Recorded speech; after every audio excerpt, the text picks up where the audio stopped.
Hello मेरे बड़े प्रियो, आपका स्वागत है आपके अपने YouTube channel third B education पर।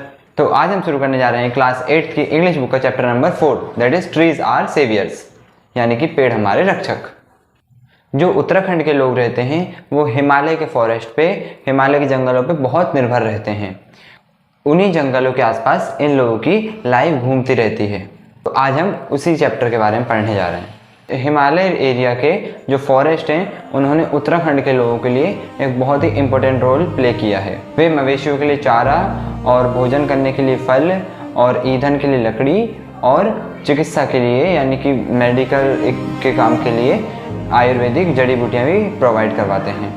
जो फॉरेस्ट होते हैं वे मानसून के सीज़न में यानी बरसात के सीज़न में फ्लूड्स यानी कि बाढ़ और सॉइल इरोजन यानी मिट्टी का जो बहना होता है उससे भी बचाते हैं। पर फिर 1917 के टाइम पर वनों की कटाई यानी फॉरेस्ट को काटना शुरू कर दिया गया और पेड़ पौधों को काटने लगे।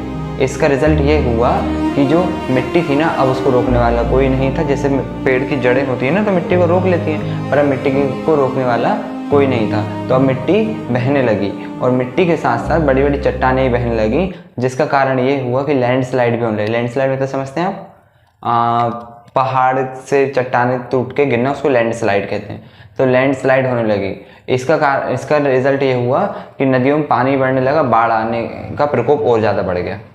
और जो लोग इन पेड़ पौधों पे डिपेंडेंट थे, जैसे खाने के लिए, फल फ्रूट के लिए, जड़ी बूटियों के लिए और फ्यूल के लिए, जो लकड़ी वगैरह से घर चलाते ना अपना, तो फ्यूल के लिए ईंधन, उसके लिए जो इन पे डिपेंडेंट थे ये लोग, अब इन लोगों को उसके लिए भी बहुत दूर दूर जाना पड़ता। अपने पशुओं को, अपने पेट्स को, बकरी वगैरह इनको लेकर भी बहुत दूर दूर चराने ले जाना पड़ता था। तो अब इनकी मुश्किलें और बढ़ गई। ऐसा नहीं है कि वहाँ के जो ग्रामीण लोग थे, जो विलेजर्स थे, उन्हें गुस्सा नहीं आ रहा था ये सब देख के, उन्हें बहुत गुस्सा आ रहा था, पर वह हेल्पलेस फील कर रहे थे, यानी कि कोई उनकी मदद के लिए है ही नहीं, वो क्या करें।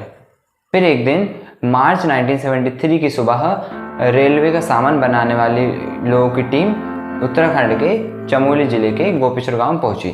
वे लोग ऐश के पेड़ यानी कि राख के पेड़ों को काटने आए थे। राख के पेड़ मेनली मैदानी इलाकों में रेलवे के लिए स्लीपर बनाने के लिए यूज़ किए जाते हैं। तो जो वहाँ के विलेजर्स थे यानी ग्रामीण थे, उन्होंने उन लोगों से बहुत विनती की, बहुत अनुरोध किया कि प्लीज़ हमारे पेड़ों को मत काटो, पर वो लोग नहीं माने। तो फिर उन्होंने, विलेजर्स ने डिसाइड किया कि हम इन लोगों की कुल्हाड़ी को, अपने पेड़ों को छूने भी नहीं देंगे। और उन्होंने कहा कि आओ हम सब पेड़ों से लिपट जाते हैं और पेड़ कटने नहीं देंगे। और वे कहते हैं let us save our precious trees, let us hug them so no one can reach them.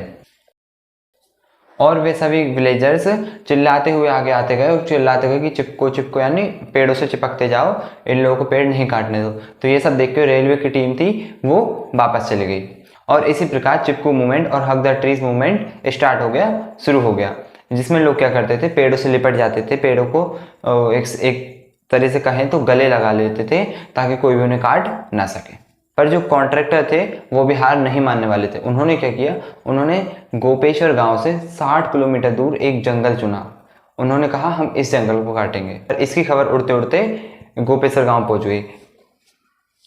तो गोपेश्वर गांव के बूढ़े, बच्चे, जवान, महिला, पुरुष सभी लोग ढोल नगाड़ों के साथ बैनर लेके इसका विरोध करते करते वो वाले जंगल पहुंच गए और वहाँ पे भी उन्होंने वही एक्ट शुरू कर दिया कि चिपकू मूवमेंट यानी हग द ट्रीज।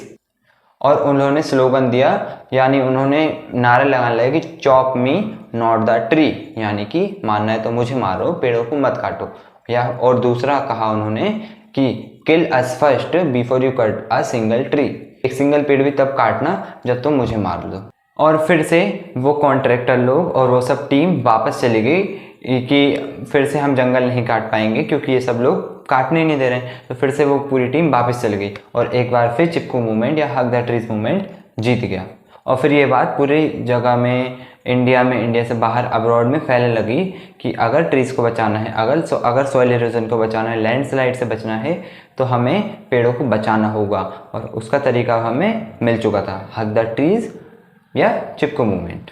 और फिर पेड़ बचाने की खातिर ही सही, पर लोग यूनाइट होने लगे, एक साथ मिलकर काम करने लगे। इसमें महिलाओं ने अपना अहम योगदान दिया। दसोलिस ग्राम स्वराज्य जैसे संगठनों के माध्यम से उन्होंने डिग्रेडेड फॉरेस्ट को फिर से रीजनरेट करने का ट्राई किया। डिग्रेडेड यानी कि जो कट पिट गए थे वन, उनको फिर से आबाद करने का, रीजनरेट करने का ट्राई किया। और फिर इस प्रकार आपका चिपकू मूवमेंट पेड़ों को बचाने के लिए सफल साबित हुआ। और ये लोगों को एक बहुत इंपॉर्टेंट लेसन भी सिखाता है कि नेचर से हम हैं, हमसे नेचर नहीं है। तो अगर हमको जिंदा रहना है, हमको अच्छा रहना है, तो हमें नेचर की रक्षा करनी पड़ेगी।